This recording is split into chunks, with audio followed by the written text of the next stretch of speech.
ჯაფარიძე.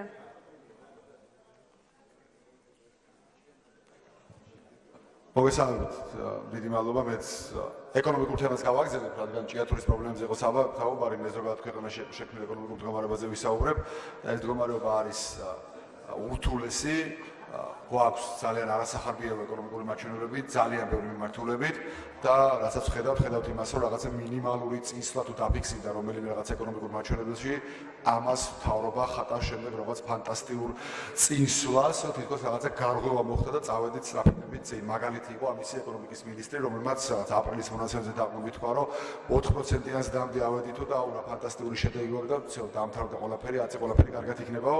ეს არის ჩემთვის კატასტროფა, როდესაც ქვეყნის ეკონომიკის მინისტრს ისეთი ქვეყნის როგორიც არის საქართველო, ანუ ეკონომიკის განვითარების იმ დონის ქვეყნის როგორც საქართველო 4%-იან ზრდას წარმოადგენს როგორც რაღაც ფანტასტიკურ შედეგს. სინამდვილეში ეს არის ძალიან ცუდი მაჩვენებელი, შეგვიძლია ორნიშნას და იმისაც, რომ ეს ქვეყანა სწრაფად წავიდეს წინ, სხვა შემთხვევაში ჩვენ შვილებს, შვილიშვილებს, შვილთაშვილებს, მათ შვილებს და კიდე მათ შვილებს უბრალოდ გავწირათ იმისაც, რომ მათ იცხოვრონ არც თუ ისე კარგ ქვეყანაში, როგორიც ჩვენ გავატარეთ ჩვენი ცხოვრება. მე მიმართე არაერთხელ პრემიერ-მინისტრს, მათ შორის ამ ტრიბუნას და შევთავაზე მას შეხვედრა და შევთავაზე რომ შევხვდებოდი და მოუყვებოდი გიჩის ხედვას იმასთან დაკავშირებით, რა არის გასაკეთებელი ეკონომიკაში, ეკონომიკური მდგომარეობა გაუმჯობესდეს და კიდევ ერთხელ რომ ამ ქვეყანაში არც ერთ პოლიტიკურ ძალას, არც ერთ კონკრეტულ პოლიტიკოს არ აქვს უკეთესი ხედვა, მიახლოებულიც კი იმასთან, რაც აქვს გირს, თუ როგორ უნდა მოხდეს ამ პრობლემის დაძლევა.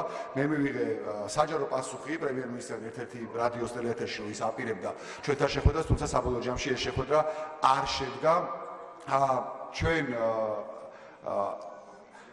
არ გვაინტერესებს რაღაცა საავტორო უფლებები ამ ჩვენ ხედვებზე. ჩვენ არ გვაინტერესებს, რომ ჩვენ ჩავიწეროთ რაღაცა პოლიტიკური დივიდენდები იმით, რომ ვიღაც ჩვენ გავატაროთ ცხოვრებაში ეს ხედვები და რაღაც ის გათვლები, რომელიც ჩვენ გვაქვს გაკეთებული. ჩვენი მიზანი არის, რომ ეს ყველაფერი საბოლოო ჯამში გაკეთდეს და ეს ქვეყანა წავიდეს რამენაერად წინ. ამიტომ ჩვენ მე პირადად მათ შორის ისიც არ მაინტერესებს, რომ რაღაცა დებატები მოუგო პრემიერ-მინისტრთან, დებატები მოუგო ვინმეს. მიუხედავად იმისა, რომ ცოტა ხნის წინ გამოვიწვიე დებატებში ეკონომიკურ საკითხებზე, როგორც ნაციონალური მოძრაობის, ისე ქართული ოცნების რაღაც წამყვანი ეკონომისტები თუ ვინც ყავთ, ანუ სიაში ვინც ყავდა პოლისაბჭოში, ვისაც შეიძლება ითქვას, რომ მათ ეკონომიკა ესმის და მიუხედავად ამისა პასუხი მივიღე ნული.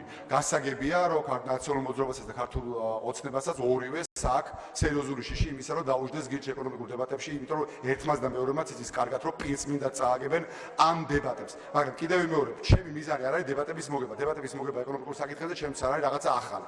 ბევრჯერ გამიკეთებია და ამით რაღაც განსაკუთრებულ სიამოვნებას არ ვიღო. ჩემი მიზანი არის, რომ რაზეც მე ვსაუბრობ ამდენი წელია, ეს რაღაცები ცხოვრებაში განხორციელდეს. ამიტომ მე დღეს აი აქედან პარლამენტის დარბაზიდან მიმართავ კიდევ ერთხელ პრემიერ-მინისტრს და მიმართავ მათ შორის ბიძინა ივანიშვილსაც, რომელმაც რამდენიმე დღის წინ წერილი გამოაქვეყნა, სადაც მათ შორის აღწერა რაღაც ეკონომიკური მდგომარეობა, შემდეგ წაუკითხია ჩემი გაცემული პასუხი ამ ეკონომიკურ საკითხებზე და საჯაროდ მიპასუხა, რომ იქ ციფრებით მანიპულირება არისო. მიმართავ ორივეს ნებისმიერ ადგილას, ნებისმიერ ფორმატში, ნებისმიერ საჯარო ადგილას, სურთ საკუთარი ეკონომიკური ექსპერტების დასწრებით, ან ექსპერტების გარეშე, მედიისთან დასწრებით, ან მედიის გარეშე, ჩემთვის ამას ასებით მნიშვნელობა არ აქვს. მე ვთავაზობ მათ კიდევ ერთხელ, რომ შევხვდები და დეტალებში მოუყვები, მათ შორის ვაჩვენებ გათვლებს, კონკრეტულ გათვლებს, თუ რა ნაბიჯები არის გადასადგმელი იმისაც, რომ ქვეყნის ეკონომიკა ამუშავდეს, რა რეფორმები არის გასატარებელი განათლებაში, რა რეფორმები არის გასატარებელი ჯანდაცვაში. ეს არის ის, რაზეც არის საზოგადოებაში მოთხოვნა. ჩვენ გვაქვს უამრავი შეხვედრა მოქალაქეებთან რეგიონებში და თბილისში და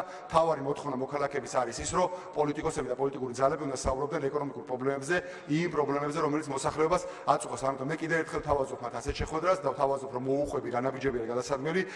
მე მგონია, რომ ამაზე მნიშვნელობას ვერც ერთი და ვერც მეორე დღეს ამ ქვეყნისთვის ვერ გააკეთებს. დიდი მადლობა.